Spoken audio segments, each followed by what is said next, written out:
Sana umabot yung gas. Hi mga brosis! Rides here!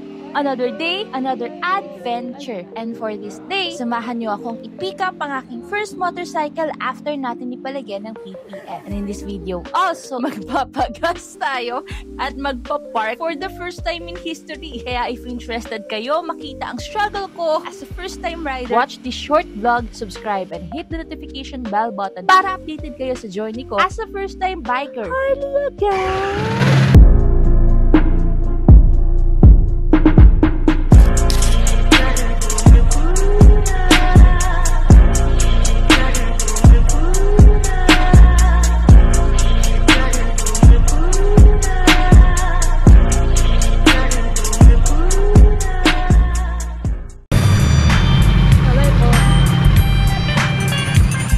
Umandar na nga po tayo after natin masatisfied sa overall service ng Goldman Cars and Detailing located at C. Raimundo Pass. Disclaimer lang na this is not a paid collaboration. This is just pure experience ng isang customer. Rating ko, solid 10 over 10. Kaya ako feature sa vlog ko. Dahil hindi ko to i-gatekeep. Imagine for a reasonable price and top-notch experience at service, solid 10 talaga sila. Nakadepende nga rin pala yung pricing nila sa unit mo, so better to ask them for a quotation. Specializes in cars and by request lang yung mga motorcycles and even helmets. Pagpasok mo pa lang, o-offeran ka agad ng water, coffee, tapos the aircon yung office nila. Gusto ko lang din palang i-share na Steck Dyno Shield yung ginamit nila dito sa akin. Ito yung high PPF at flagship product ng Steck na gawa sa US. Meron na rin siyang self-healing at hydrophobic properties para protektahan yung vehicle mo. May 10 years material warranty sila and 3 years installation warranty. So in cases na mag-yellow, crack, or even malip at need i-correct, madali nyo lang silang makakausap.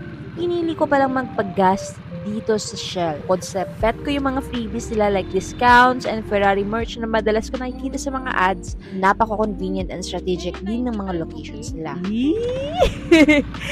Okay! So, dahil saglit lang yung vlog na to, ayun, as always, need kong tandaan na V-Power or 95 octane or above yung gas ko. Full tank po.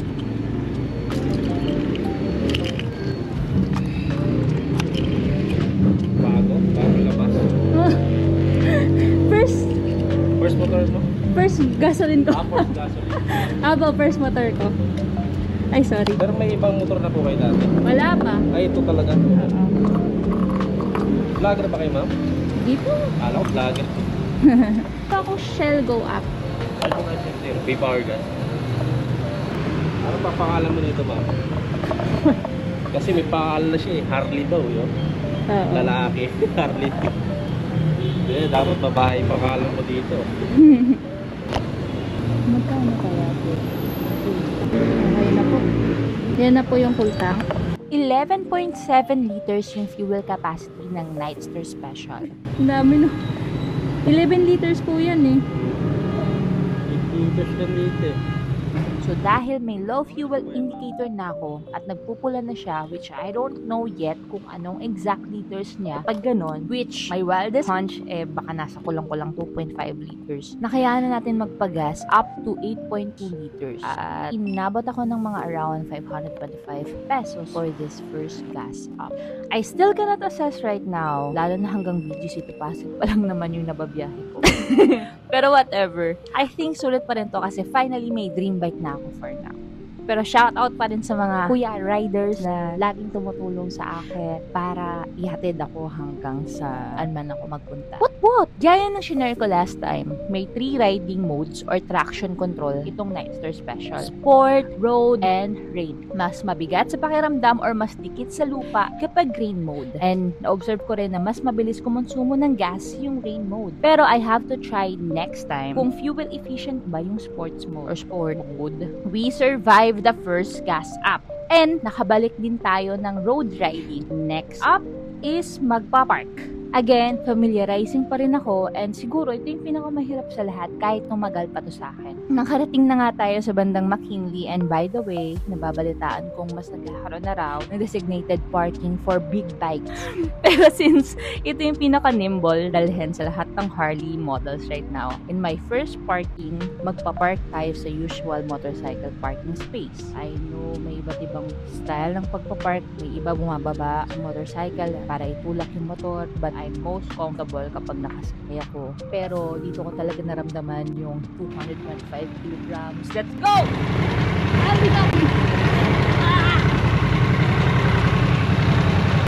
Thank you, kuya.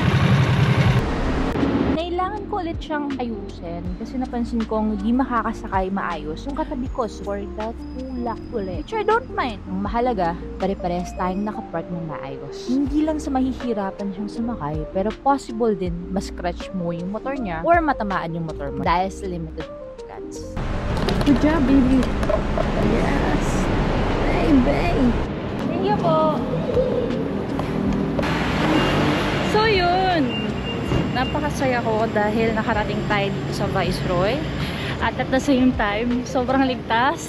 Kahit pa paano, better than the previous experience natin na sobrang conscious tayo. So, sobrang proud ako sa self ko, pati sa bike ko. So, thank you, Lord. Thank you, Lord. I think habot pa naman. So, yeah, meron tayong 10 minutes. So, thank you so much, guys. Drive safe.